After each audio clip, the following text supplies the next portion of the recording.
What are you reading? Hi, it's the Holy Quran.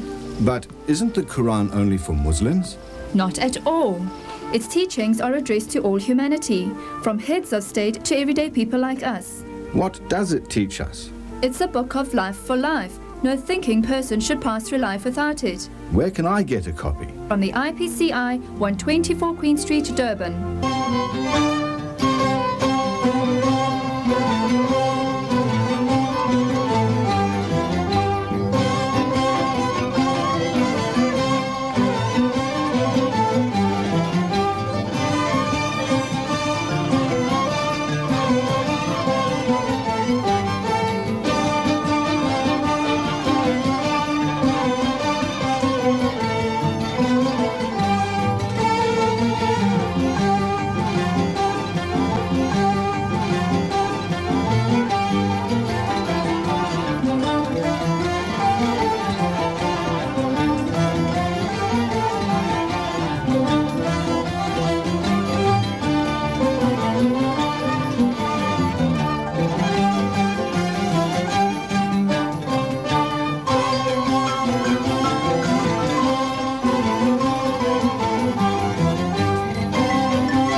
Questions again.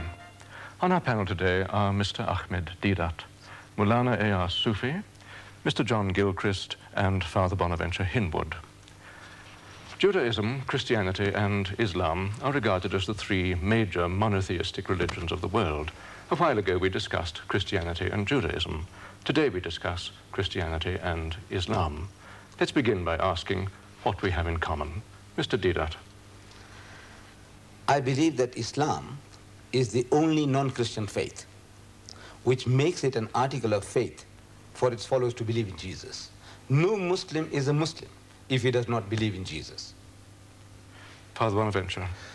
Well, I would say that the really basic thing that we have in common is the belief in one creator God who is merciful to all his creatures, who is the judge of all men at the end of their lives, and who rewards those who are faithful to him with good, and who, out of his goodness to us as human beings, has not only given us his creation, but has also specially made his truth and his will known to us. Maulana? Yes, there are so many things that are in common between Christianity and Islam. We believe in the unity of God. We believe in the prophethood of Jesus Christ. We believe that he has been revealed a divinely guided book which is called Injil in terms of the Holy Quran. We believe in life after death as it is believed by the Christians. We believe that there is such thing as the day of judgment where you have to face your Lord and give an account and so on and so forth. John? Yes, I think just to add to what you're saying, there's a common belief between Christians and Muslims, and even the Jews as well, in the creation story, Adam and Eve, in the line of prophethood that we have Abraham, Moses, David. The Quran and the Bible both record roughly in similarity the stories of these various prophets, right up to the point of Jesus Christ. And I would particularly confirm what Mr. Deedat says, that the great similarity, I think, between Christianity and Islam is this common acceptance of Jesus Christ as a man sent from God. I wonder, could we say that there's common ground in the ethical teachings of all our religions? Do we all believe, for instance, that you should do to your neighbor as you would have him do to you?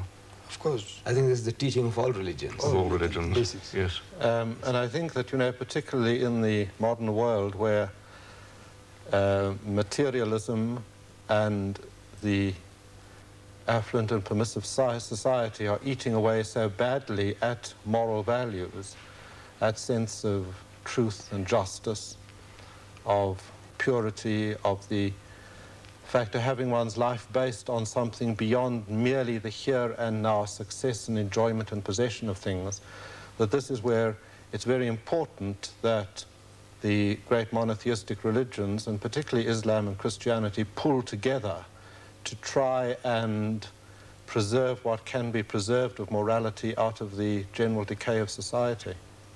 Do you feel this about materialism? What the Muslim says is that in reality, these three religions, Judaism, Christianity, and Islam, are not three different religions. What the Muslim says is that it is the same religion on different levels. See, according to the needs of a people, God Almighty has been sending his revelations.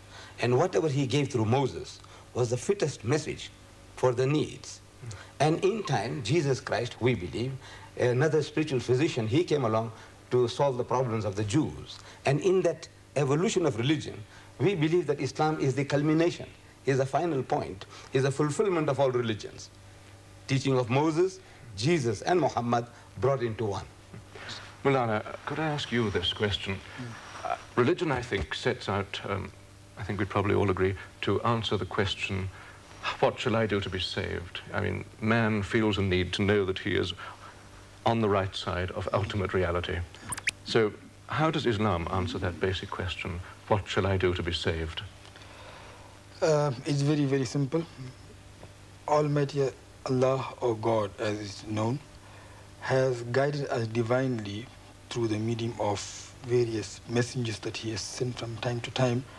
And he has pointed out that belief in God should just not be retained or maintained or confined to mere lip service, but a practical way of life should be thoroughly adopted.